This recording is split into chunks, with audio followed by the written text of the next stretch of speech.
Okay, good afternoon, everyone. I hope that you're well. Today is Wednesday. It is the 13th of March. We're getting ready for Parshas Pekudei, and I want to share some sources with you. We're going to see the first couple have to do with the Parsha, and then we're going to see, because we've started the month of Adar, and that means Purim is around the corner, I want to share something with you that's Purim related as well. So let's jump right in. We're at the beginning on page 1. Parshas Pekudei is an accountant's dream, because what goes on in Parshas Pekudei, we get a full accounting of all the materials, everything that was donated to build the Mishkan. And then we'll also read about how they were all put to use. And towards the end of the Parsha, we read about that the Mishkan, after all this discussion, is finally put up. And that's what we're going to look at here. So we're at the top of page 1. So it's in Perek Mem, that's chapter 40, Psukim Aleph and Beis. So Aleph, Vayidaber Hashem al Moshe Lemor, God says to Moshe, saying, B'yom HaChodesh HaRishon Be'echad LaChodesh.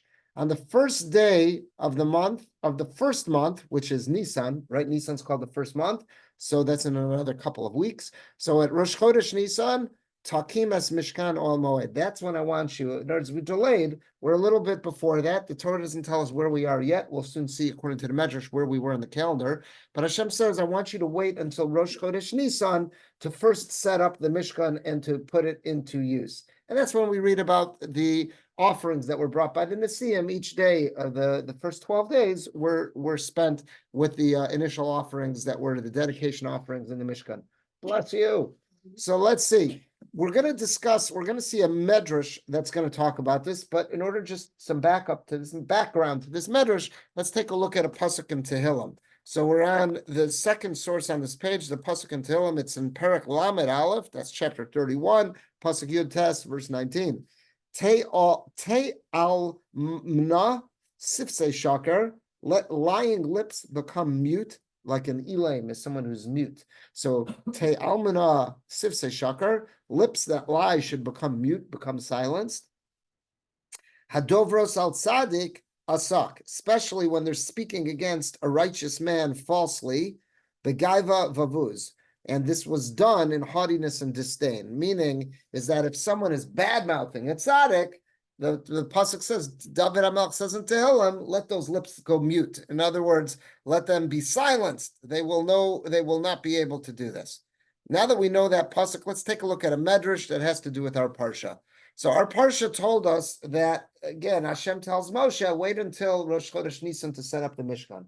So now this medrash tells us a little bit of the story. It paints a picture for what was going on from the time with all the Mishkan components were donated, that everything has been built and completed until Rosh Chodesh Nisan, when they're waiting to put it up.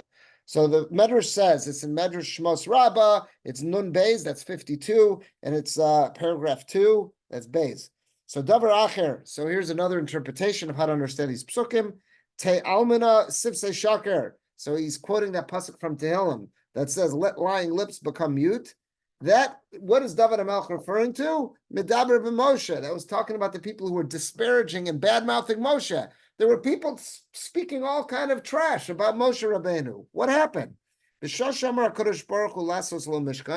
Hashem told Moshe, it's time to start collecting funds and then to build all the components for the Mishkan, Miyad Omer Moshe Yisrael, Moshe tells the Jewish people, this is a couple prakim ago, V'chuli Truma. This is when Parshas Truma begins, where he says, come on, let's start the collection.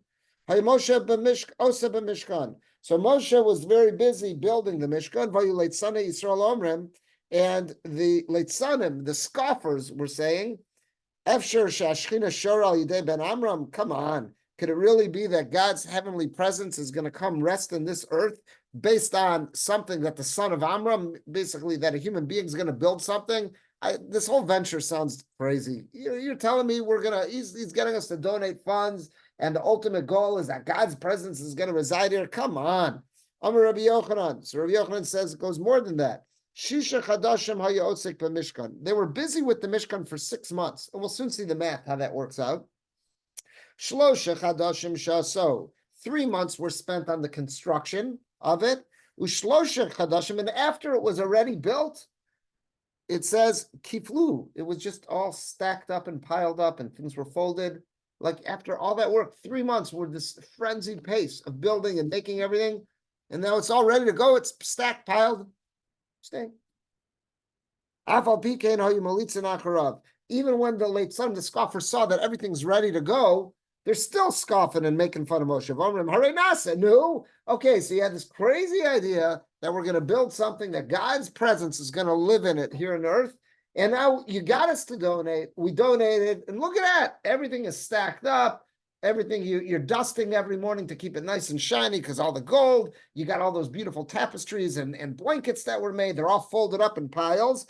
And what are we doing with it? It's just sitting around, gathering dust. And look at this. Didn't Moshe tell us that this whole project was that God's presence should rest with us? What happened? It's all sitting in storage. What kind of scam is this whole thing? And what was God's kavana? God did not want the Mishkan to get set up until the month, which is Nisan, the month that Yitzchak was born in. So he didn't give Moshe permission to actually put everything together, build all the components, and to create this Mishkan that they all been working towards until Nisan would roll around. Amar Kodesh Baruch Hu Moshe, and that's when in our parsha, in Perek Mem Pasuk Beis, God says to Moshe, Yom HaChodesh HaRishon, on the first day of the first month, Takim as a Mishkan. That's when I want you to set it up. Osa Sham Ruach HaKodesh, and that's when God's heavenly spirits now admonishes all those scoffers, those people who were talking trash about Moshe, and God says, let those lying lips become mute.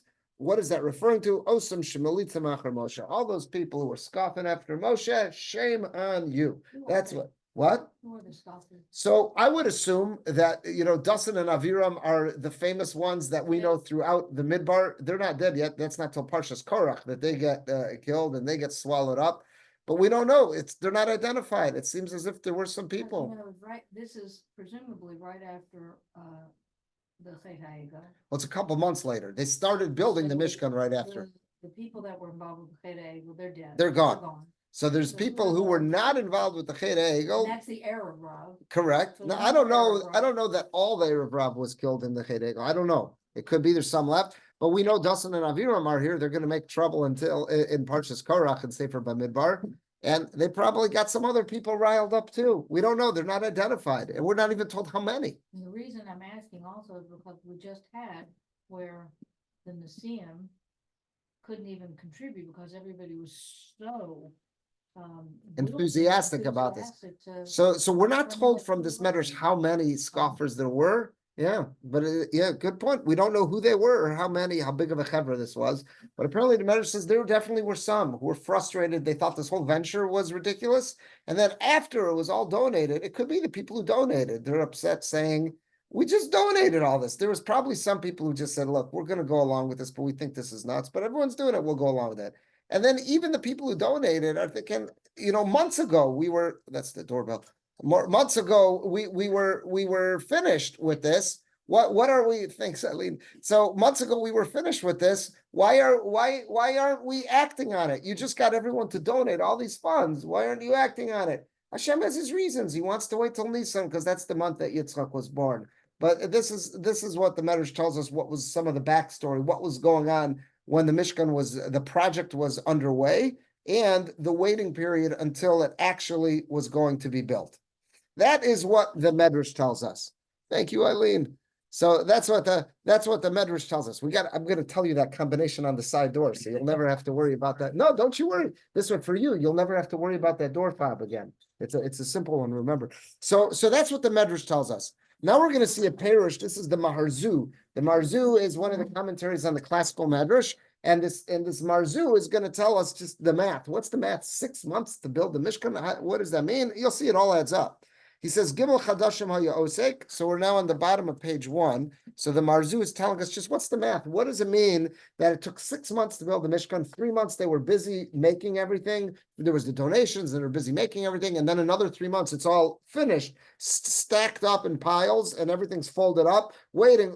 How does that all compute? So let's see what he says here. Gimel Chadashim Haya Osek. Miyud Aleph Tishrei, the Mishkan project starts on the 11th of Tishrei. Because think about it. What's the 10th of Tishrei?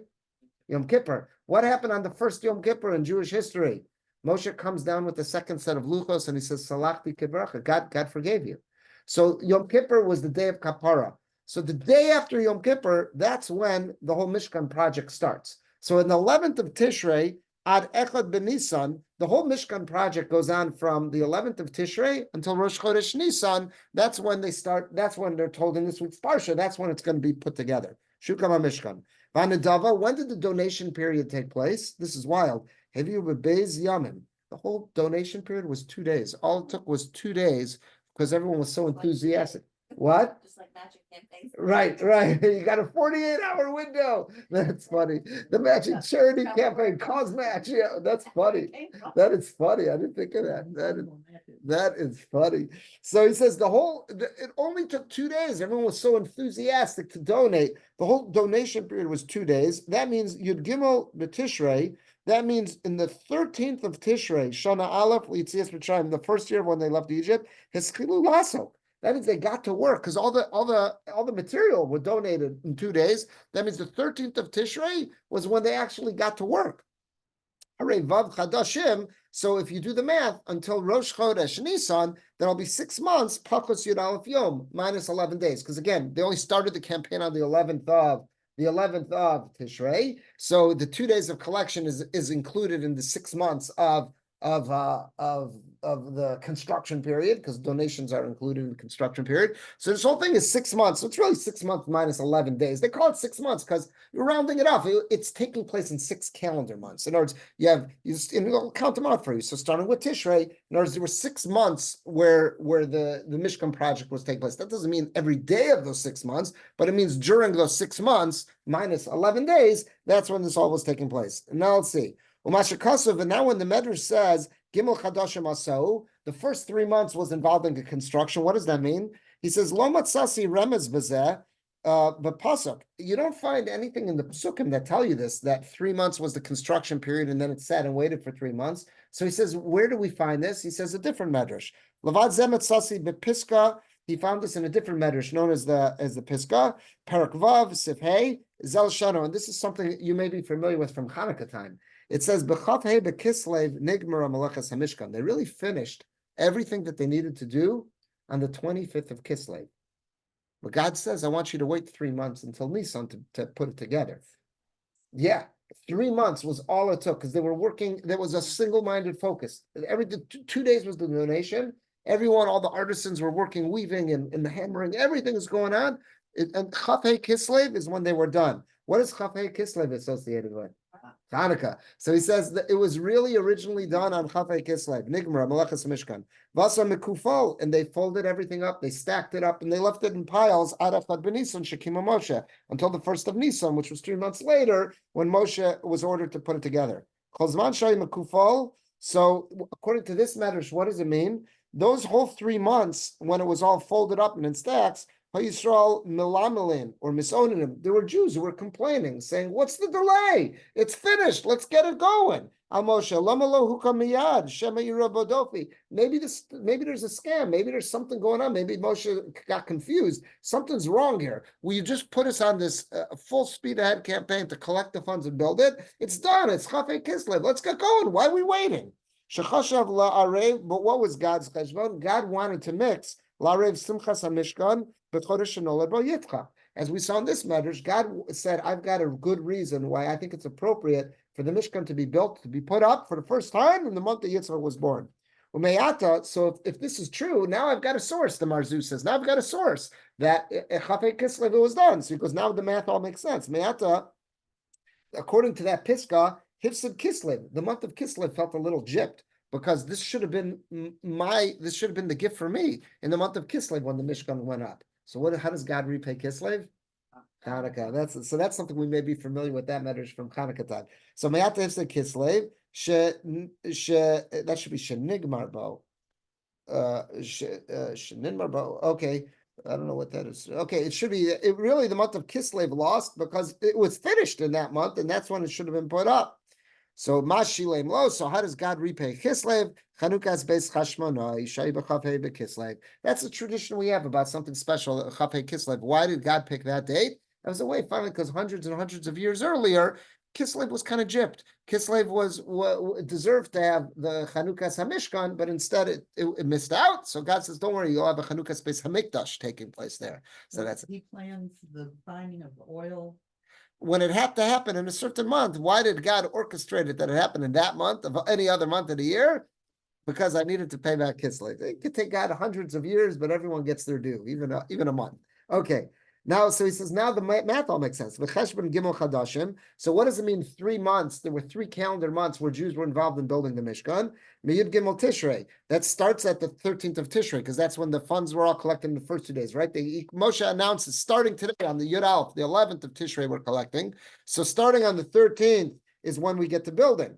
So he says Meyud gimel Tishrei. Hainu. So what does that mean? Rov Tishrei. You have most of the month of Tishrei. Kol Cheshvan, the next month of Cheshvan, Kislev, and 25 days of Kislev. So there are 3 calendar months where Jews are involved in the construction of the Mishkan. You have Tishrei, you've got Cheshvan, and then you got Kislev. And now, what? Not even a full 3 months, correct. There's 3 months that, so to say, that you can say they were involved in the project. But you're right, if you go day to day, it's not 90 full days.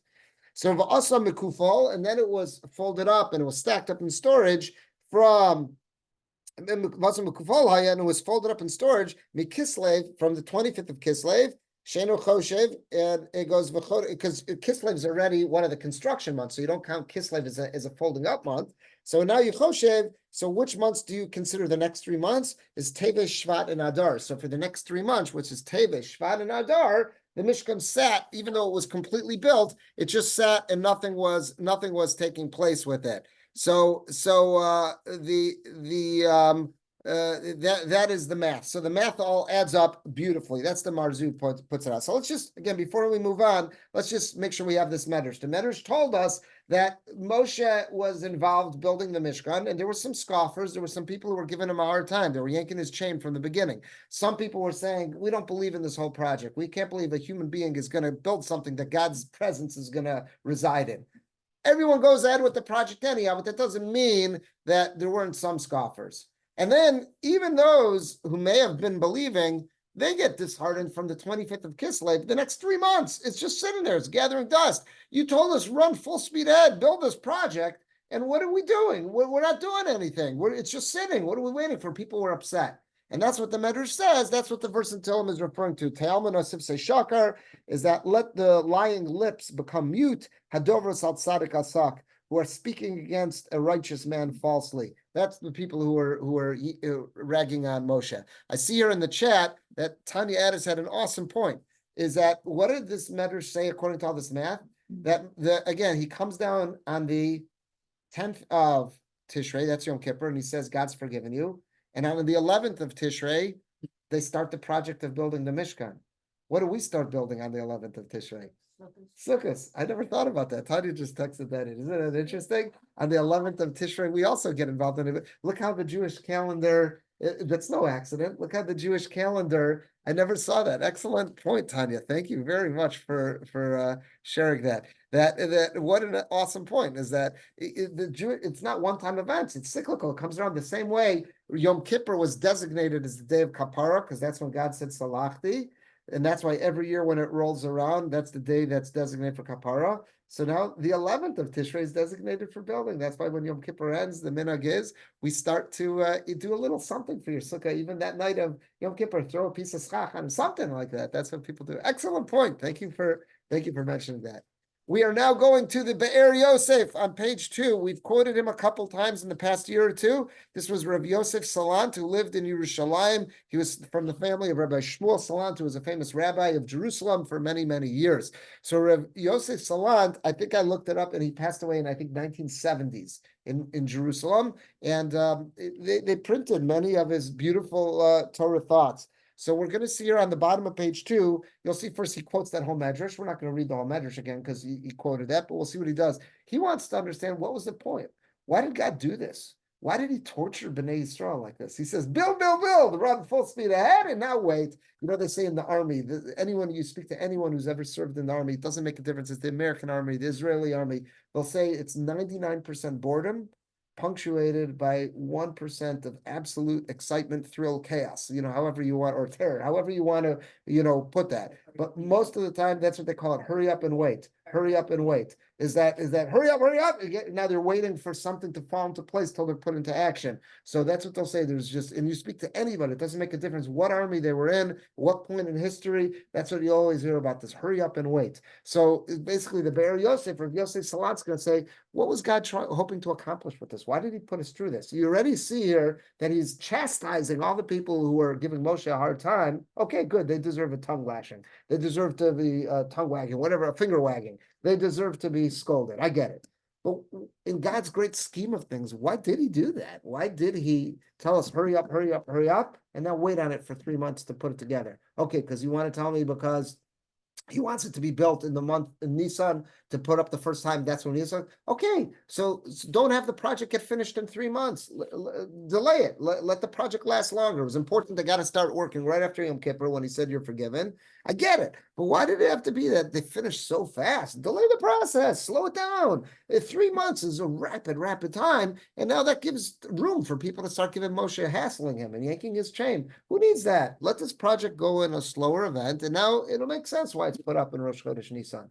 That's what he wants to come answer. In God's great scheme of things, what may have he been hoping to accomplish? So let's read his question, and we'll see he's got a beautiful idea. He says, Yesh Lavin. So again, I'm starting on you see, he quoted the whole medrash there, but we don't have to reread that medrash. We read it already. So we'll start by Aleph. The Yesh Lavin, we need to understand something. Since God, in his great scheme, his great wisdom, he understands why it's important to delay and not put it together for the first time until Rosh Chodesh Nisan.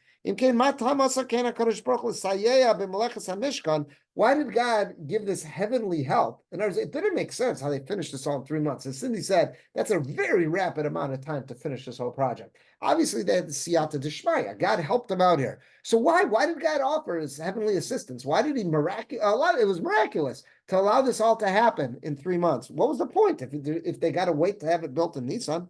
Why did he offer his divine assistance to finish it so quickly? To finish it within 3 months. And as you pointed out, it's not even a full 3 months. It's like 2.5 months. If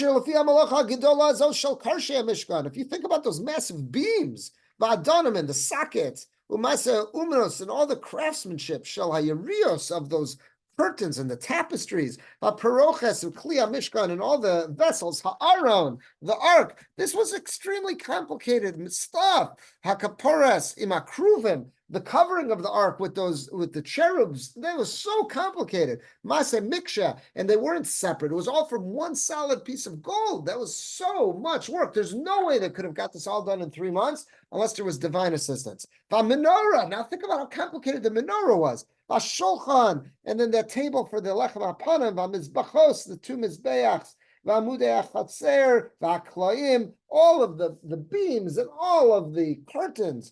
Avoda kazos lois anasis karagil al b'meshech zman rav. Such labor would have taken an incredible amount of time. Lulei shaisa b'zeh yad Hashem l'sayeh osam, unless God had stepped in to help them, give them some divine assistance. He obviously helped everyone. That's the only way they were able in such a small amount of time, in 3 months, to finish this.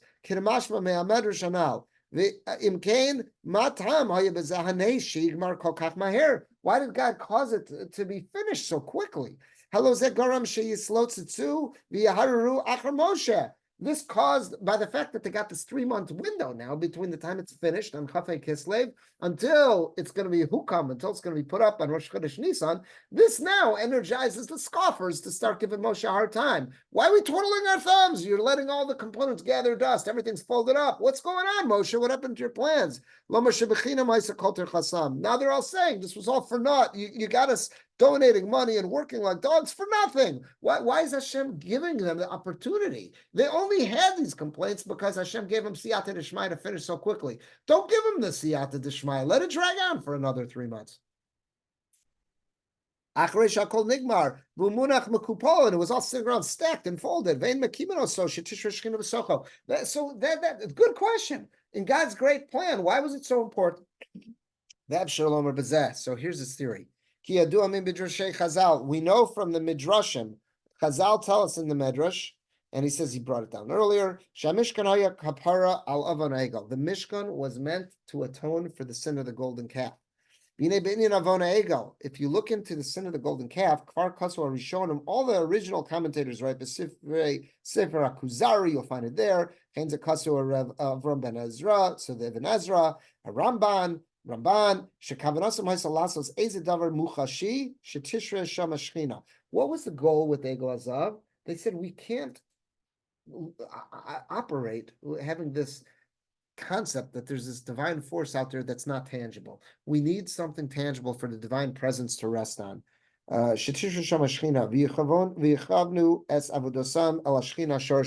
we will direct all of our service when we pray, when we do avoda, everything. We'll direct it toward the Shekhinah, but we need something to house that Shekhinah. We can't live with this idea of an invisible deity. We were just in Mitzrayim for hundreds of years. We were so used to this idea of something being tangible, being visible. We can't wrap our heads around this. We just stood at Sinai and you told us no idols. We can't do it. It's just not possible. So they said, we got to build something and then let the divine presence rest there and we'll focus our energies that way. And when half of the day goes by, on the day that they thought Moshe was supposed to descend, and now we don't have anyone who could guide us. In other words, they were so to say, imagine like you have a drug addict and they're having the hardest time, they're on withdrawal, and they have their counselor who can help them get through this. But now you take away that counselor and they're in the gutter. That's what Klal were. They were crack addicts. They were addicted to Avodah Zarah. And now we stood at Sinai and you said, okay, we're not going to have an idol. It's hard, but Moshe will help us get through this. But then half the day goes by, Moshe's not back, and he was our counselor. He's going to help us as drug addicts. We're in withdrawal. Moshe's going to help us through this, and he's not there. They broke down. They went into panic mode, and that's how the whole sin of the golden calf breaks out. They couldn't contain themselves anymore. We need something to house the Shekhinah. We need something tangible. Because they were so impetuous, they had no patience, they went ahead and built this egel b'kavana shesham tishra Shekhinah, with the thinking that let God's presence dwell there. And now we know what to do.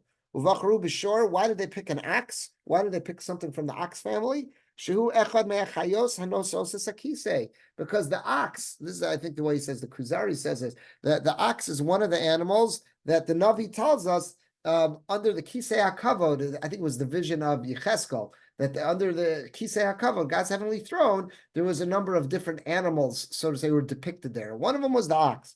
And that was how to understand the sin of the Bnei Israel. Picture them as drug addicts in withdrawal, and now they don't have their counselor. They go into total meltdown. That was basically what happened. And they decided we got to act, and they did not wait for Hashem to give them any instructions. They didn't have the patience to wait till Moshe came down Minahar, and to show them that I'm going to guide you how to live your life following Hashem's instructions. And this is what the poet wrote in Slichos, we say on Shiva Asar B'Tammuz, which is again the day that the luchos were broken when Moshe saw the egel.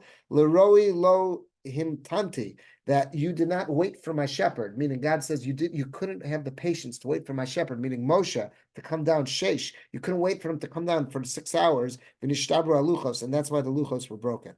Okay, next column, the top of the page on the left. Therefore, the whole point of the Mishkan was to help us atone for our sin of the golden calf. So how do you atone? By showing I'm going the opposite direction. Look at that word, by the way. That's an awesome word. It's going to come in with something we're going to soon see in the next of our Torah. Chuvas hamishkol means the way to do tshuva is it has to counterbalance. In other words, if I sinned in one direction, tikkun, the real tikkun is I've got to face a similar challenge, and this time I'm going to win.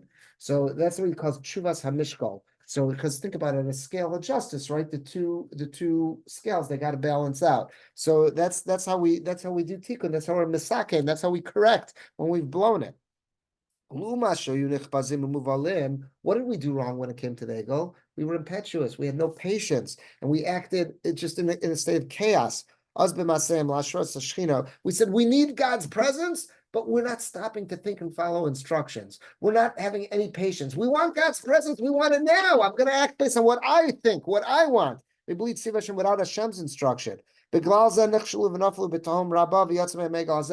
how we sunk into those depths and we sinned with the golden calf. Therefore, now we've got to correct what we did wrong there. Hashem says, I'm going to set up a very similar scenario, and this time you're going to succeed. God says, I'm going to create this massive miracle that you're going to finish the work with 3 months to spare. And what are you going to have to exercise now? The patience muscles.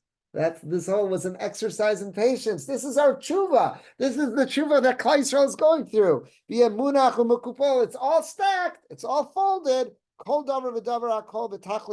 everything is finished. It's done. It's ready to go. We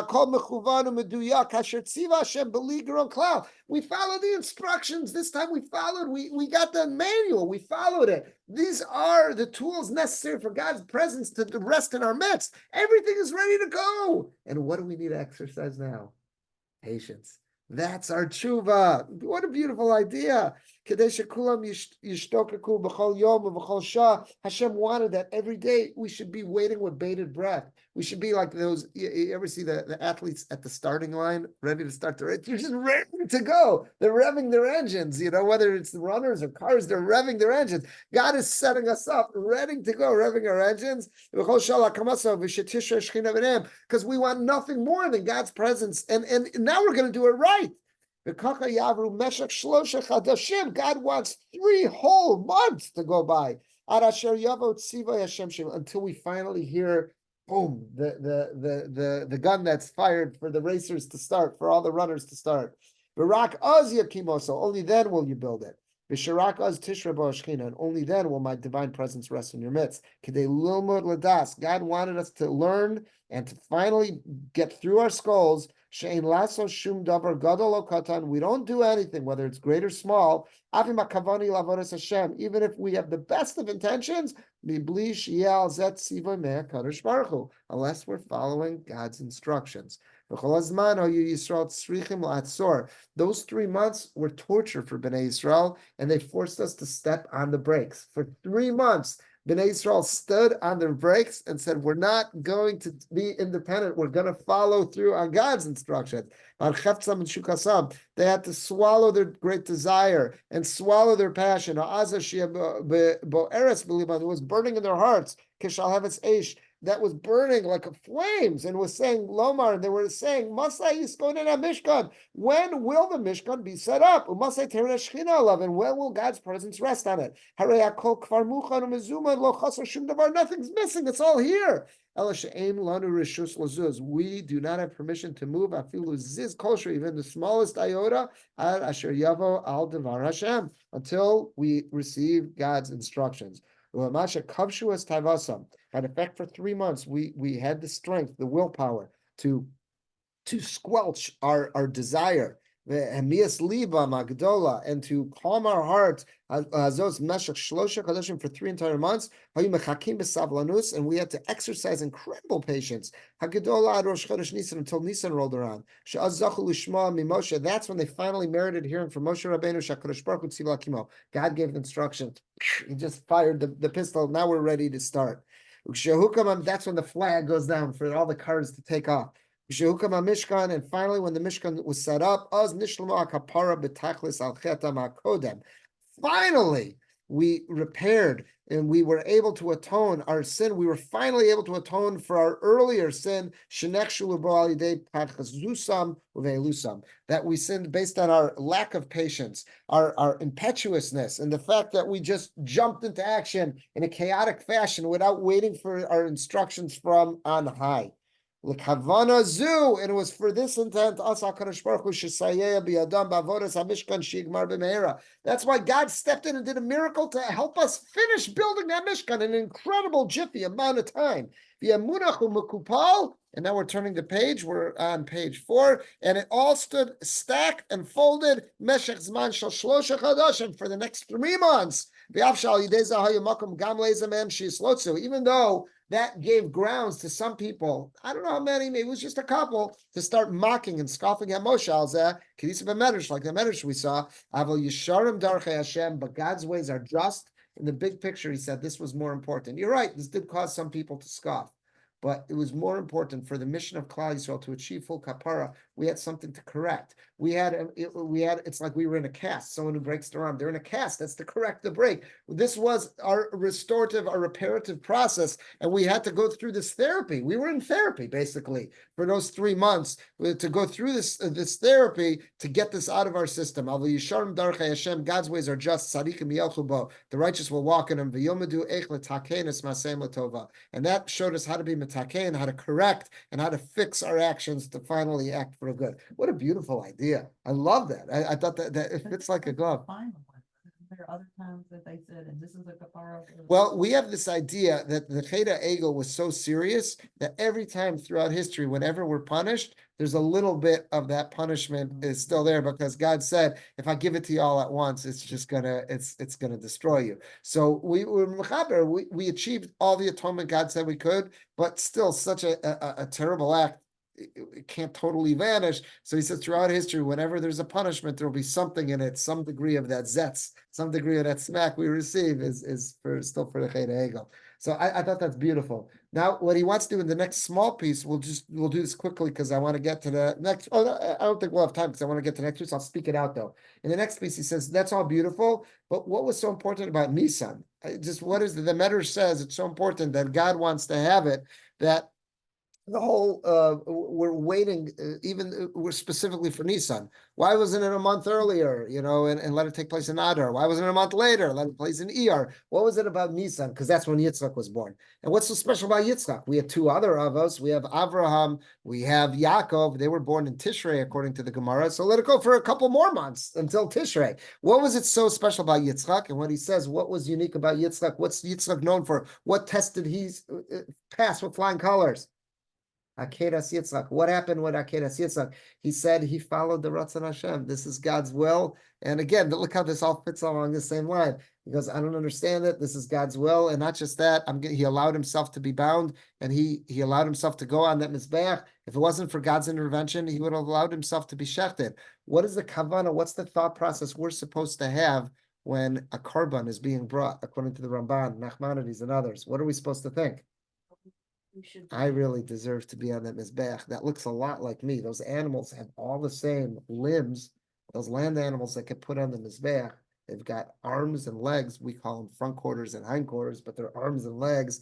They got a rib cage. They've got internal organs, the same ones we have. I'm watching them get burned. It's supposed to shake us to the core and say, like, wow, I sinned, I went against God, and I'm looking at that really ought to be me. That's what's supposed to kind of rattle us when we see a korban. According to Ramban, Nachmanides, that's the whole point of a korban. So Rabbi Yosef Salant wants to say that all that is in Yitzchak, in Akedas Yitzchak. That's why he's so, in a sense, tied the Mishkan. The whole purpose of the Mishkan, that's supposed to be a place of kapara that we're going to go to when we sin, and we're going to bring korbanos. There's so much of that revolves around Yitzchak. That's why he suggests why it was important about Rosh Chodesh Nisan. I thought that was just again another beautiful. Yitzchak negates himself. Yeah, to follow the. Yeah. I mean, I guess that's really what our job is. Exactly. And that was the tikkun again here, was to say, I'm following God's instructions, not my own, not my own thoughts there. So it's those 2 angles that Yitzchak, negates himself for Hashem, but also that he was bound and on the Mizbeach. And that's the image that we're supposed to have when we bring a korban, that's really supposed to be us. So Yitzchak, so to say, personifies that. Beautiful idea. All right. I want to share with you one more idea because it's Adar. We are now in the month of Adar. Purim's around the corner. Something wild. Remember, we said a word Tshuvas Hamishkol earlier. We saw in the Ber Yosef that this teshuva, this repentance, was Tshuvas Hamishkol, which means it's a tshuva that balances things out. That's the idea of tshuva. You're going to see a source that's going to mention that idea soon, also in a totally different manner. Okay. I was in New York with Layla this past Shabbos. We had a family bar mitzvah. Her younger brother Yossi had a son who had his bar mitzvah. And at the bar mitzvah, at one of the meals, I was speaking to a relative, and he told me something about the Ramah of Moshe Isserles. I said, "What? I never heard this before." Amazing thing. Last night I'm looking at a sefer and I see someone quotes this. This is again this wild thing that someone told me on Shabbos. No reason why I should have stumbled on this last night, but I did.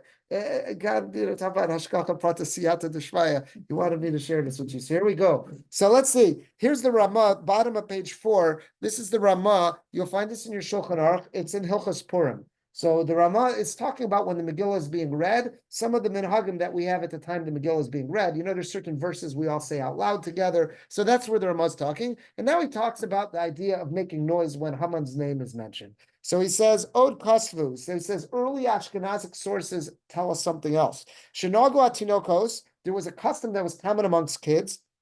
Lotzur tzuras Haman al etzim va'avanim. They would draw on sticks and stones. They would draw pictures of depictions of what they thought Haman looks like. Olichtov Shem Haman. Sometimes they would even write Haman's name, Alehem, on the sticks and stones. Ulahakosan zezeh. And they would smack them together. They would beat them up together. Kadesh yimcha shemo. That's the way how we want to fulfill. We want to yamach shemo. We want to blot out the name of Haman. Al derech macho timcha zecher Amalek, because the Torah tells us we're supposed to blot out the name of Amalek. Haman is the personification and descendant of Amalek. So he says this was a common practice. Kids used to, for entertainment purposes, kids used to do this. V'shemer sham yerkav, and we say the names of the wicked should rot. And from this, what's an outgrowth of this custom?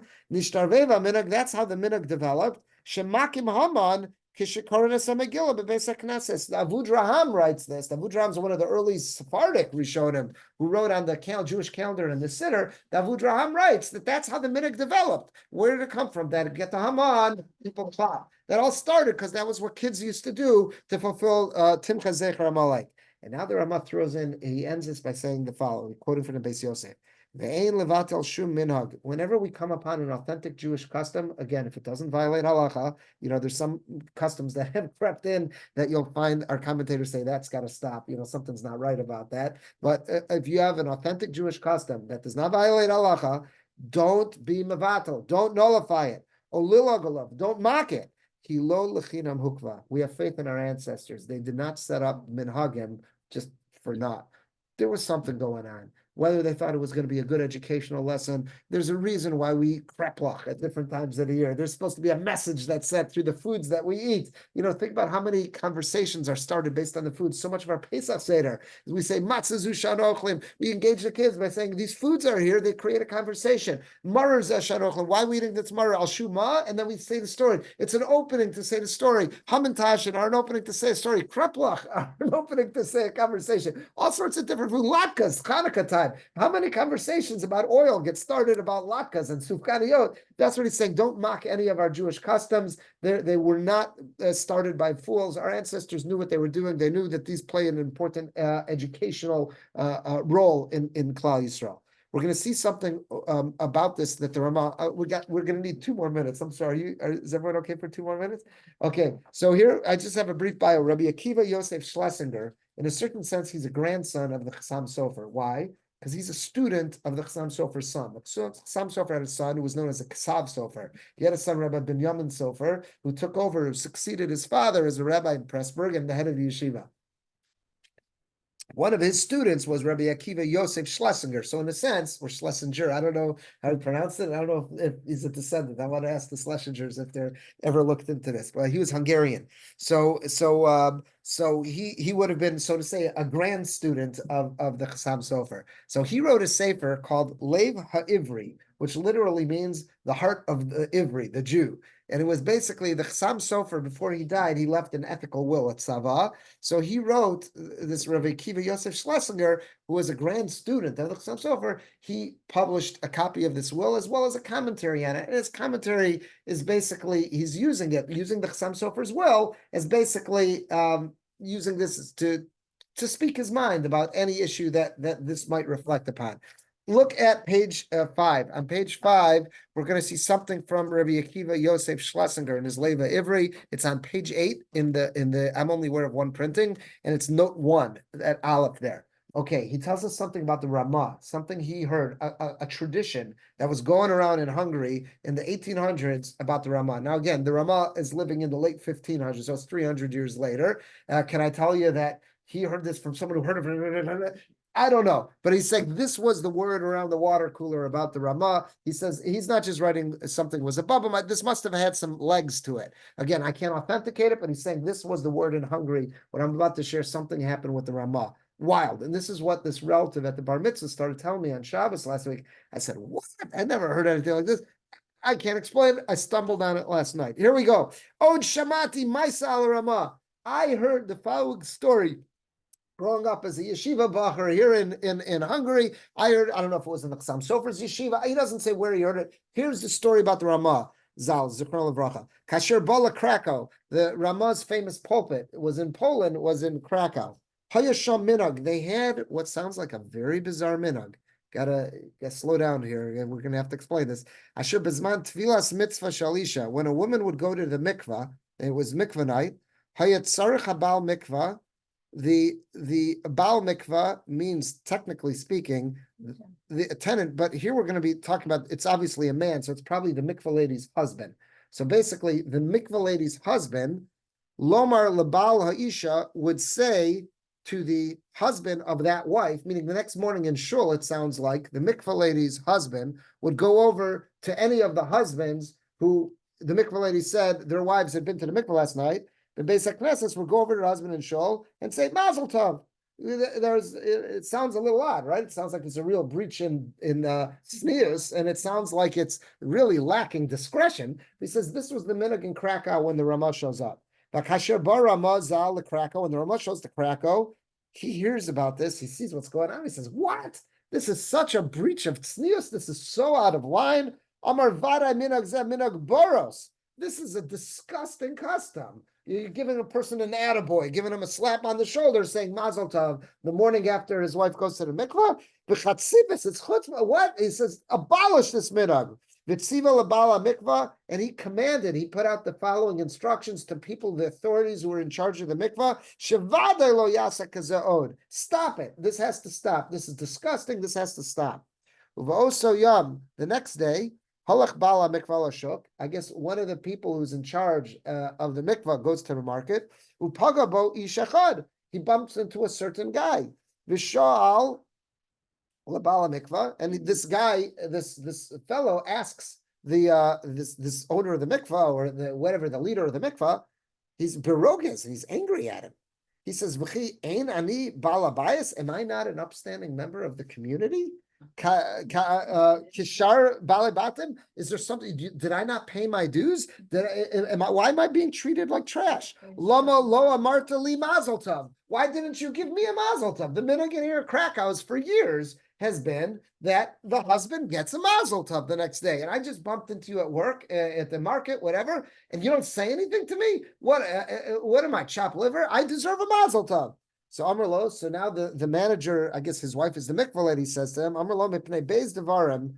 There's two reasons why I didn't wish you mazel tov. Aleph, first of all, mipnei shetziva alai harav. The new rabbi put out an edict, shelo lasos keno, that I'm not allowed to do that anymore. That's reason number one. Va'od, and I got a second reason to tell you too. Lo haisa ishtecha klal b'mikvah asmo. Your wife didn't go to the mikvah last night. I still saw the report from my wife. Who did she take to the mikvah last night? And your wife didn't go. Maybe it was too cold. Maybe it was unsanitary. I don't know what the mikvah looked like in 1500s in Krakow. I guarantee you there was no heat. I guarantee you they didn't have clean robes. I guarantee you they didn't have our ideas of what a hygienic mikvah should look like. It did the job halachically, but it probably wasn't a pretty scene. So here was this fellow's wife that probably either she had some kind of she was grossed out, or it was too cold, whatever it was, she skipped the mikvah. Kimikoch bitol minhag, because she knew now that the minhag has been abolished, that my husband's not going to say mazel tov, my husband's not going to receive a mazel tov, my husband will never know whether or not I really went. So if I don't want to go because I have my hang up, either I don't think it's clean enough, it's cold, or whatever it is, so now I can lie about this. This is fraught with all sorts of. Oh yeah. So so this woman thought, now I can get away with it. I can just say I went to the mikvah and I didn't go. And she ended up causing her husband to be machshel, to mess up the Isser Nida, that they ended up they were intimate the previous night, and it ended up she had never gone to the mikvah, so she was still a Nida. Uva myself ne Rama, and now the fellow was all mad. He reports this back to Rama. You new rabbi to town, you thought you're accomplishing worlds by being Mavatal our minhag here in Krakow. Look what you just did. Here was a woman that for whatever reason didn't want to go to the mikvah, and now she had this gave her grounds not to go. So Vitzak b'mar nafsho, the Rama was so upset with himself, and he was so upset. Ech stiras zikenim binyan. There's an idea that say that when our elders break something, it's really building because they know what they're doing.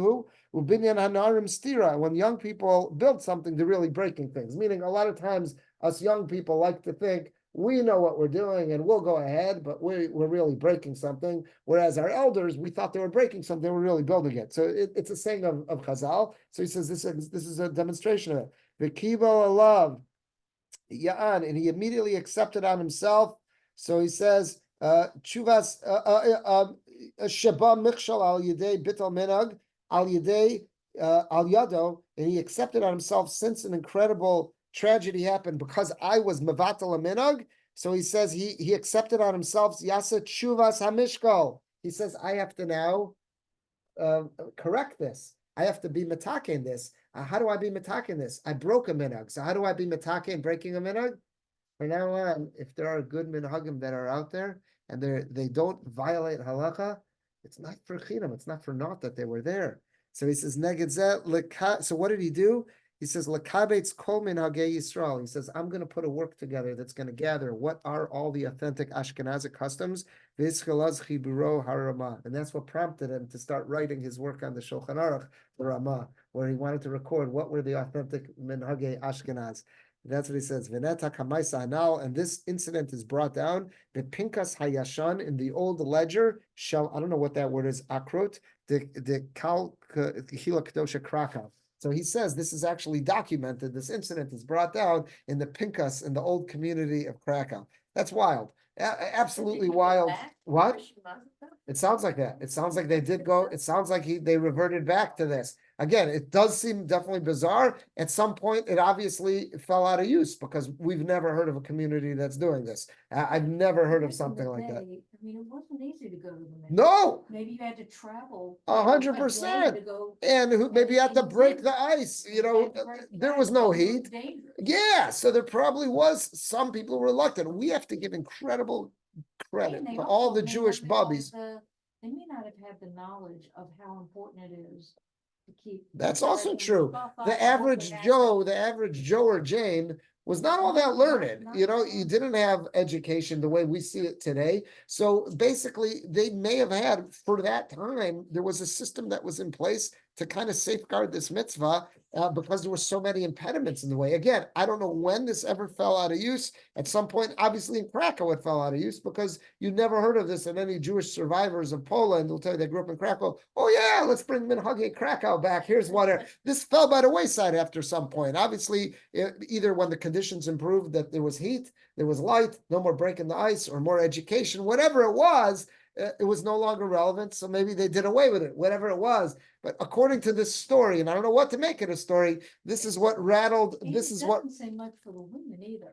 that they would lie about going to the mikvah? Well, Maybe this it's could have, one. this could have been, again, this is just one, and this could have been someone. The whole minhag. she in could other have- words, It was there for. Well, again, if mikvah was a miserable experience based on the lighting, the temperature, We've all had danger. miserable experiences all day. Yeah, so I'm just saying if it was something like that, and you do have plenty of people out there to this day, even with the nicest mikvah, there are some women who have phobias. There are people who've got phobias of getting underneath water.